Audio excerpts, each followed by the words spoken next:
I bet you didn't know. Joining this channel is like being welcomed into an ancient guild, where the secrets of enduring wood are passed down through generations. So, if you crave wisdom lost to time, tap, subscribe, like and share. Your membership awaits. Standing before a timber-framed barn or church roof crafted centuries ago is to witness a triumph of human ingenuity. These ancient structures, like the barn at Cressing Temple in Essex, are not museum pieces. They're still working, sheltering us as they did in the Age of Knights.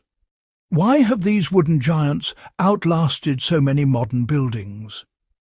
The answer isn't lost chemicals or extinct trees, but a deep, practical wisdom.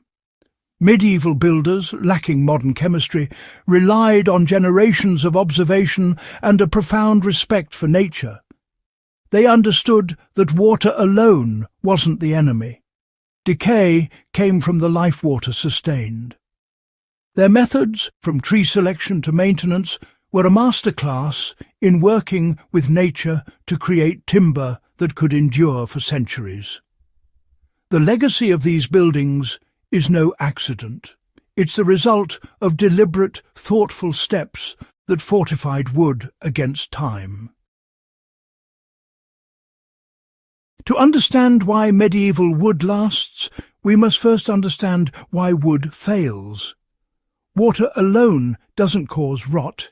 It simply creates the perfect environment for fungi and bacteria, the true culprits. Fungi see a wooden beam as a feast, breaking down its sugars and starches with powerful enzymes. Medieval builders grasped this even without microscopes. Their strategy wasn't to poison fungi, but to remove the nutrients that attract them. By making timber unpalatable, they starved the enemy before it could attack. Every step, from tree selection to final treatment, was about transforming wood into a barren, uninviting material for decay organisms. Modern methods rely on chemical barriers. Medieval builders fundamentally changed the wood itself. Their approach was preventative medicine for buildings. The result?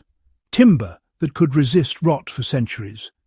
They were, in effect, alchemists, turning vulnerable wood into a durable, almost inert substance. The journey to enduring timber began in the forest, with expert woodcutters who knew not all trees were equal. They sought out old, slow-grown trees from dense woodlands, where tight growth rings made the wood strong and resistant to decay. Modern plantation trees grow fast and soft, but medieval builders valued strength over speed. They would pass by many young trees to find one ancient giant built up over centuries. Crucially, they distinguished between sapwood and heartwood. Sapwood, rich in sugars, was discarded. Only the dense, chemical-rich heartwood was used for permanent structures. This single act dramatically reduced the food available to rot-causing organisms. Modern practices often use the whole log, treating sapwood with chemicals. Medieval builders simply removed the problem, relying on the tree's natural defences. Their patient selection was the first vital step in ensuring longevity. The result? Timber that was inherently resistant to decay. Timing was everything. Medieval builders felled trees in winter when sap and nutrients were withdrawn to the roots. A summer-felled tree was a feast for fungi. A winter-felled one was naturally less appealing. This seasonal wisdom meant timber started out with fewer sugars and starches.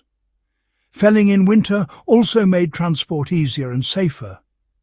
Today, trees are cut year-round, often high in sap and needing chemical treatment.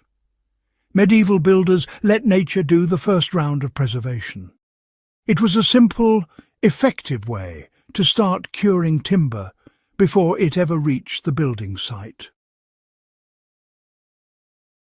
After winter felling, logs were often submerged in running water for months or even years. This wasn't to hydrate the wood, but to leach out remaining sugars, starches and proteins. Flowing water washed away nutrients, making the timber less attractive to fungi and bacteria. The process, known as leeching, was slow but effective.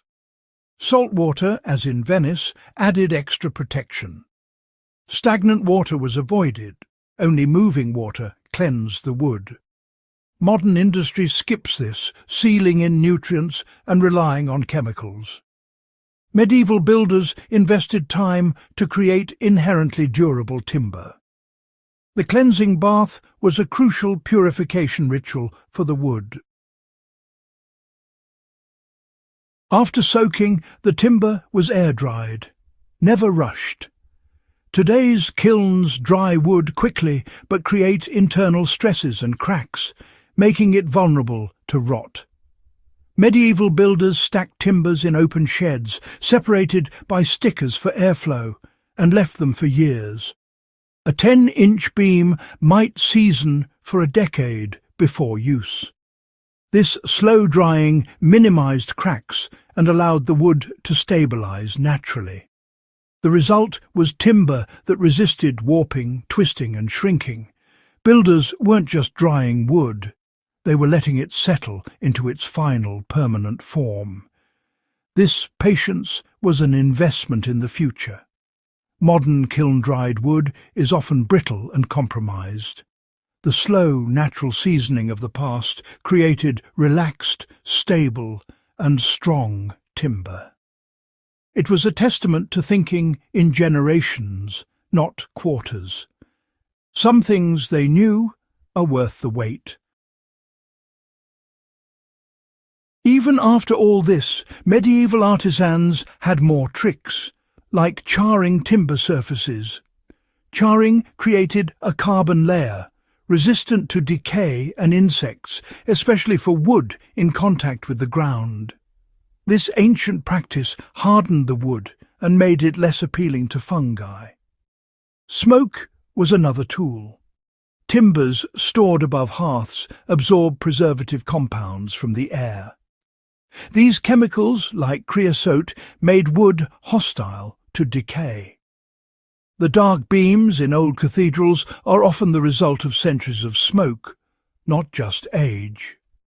This passive preservation was a byproduct of daily life. The very fire that warmed the hall also shielded the wood above. The final layer of protection came from oils and tars, applied thoughtfully, not slathered on. Linseed oil soaked into the wood, hardening into a water-resistant finish that let the timber breathe.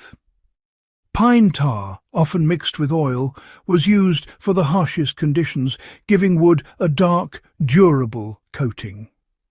These treatments were renewable, reapplied every few years as part of regular maintenance. Most important of all was the culture of care. Medieval buildings were never abandoned, they were inspected, repaired and loved.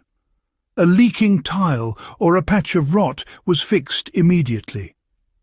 The secret to their longevity wasn't just how they were built, but how they were maintained.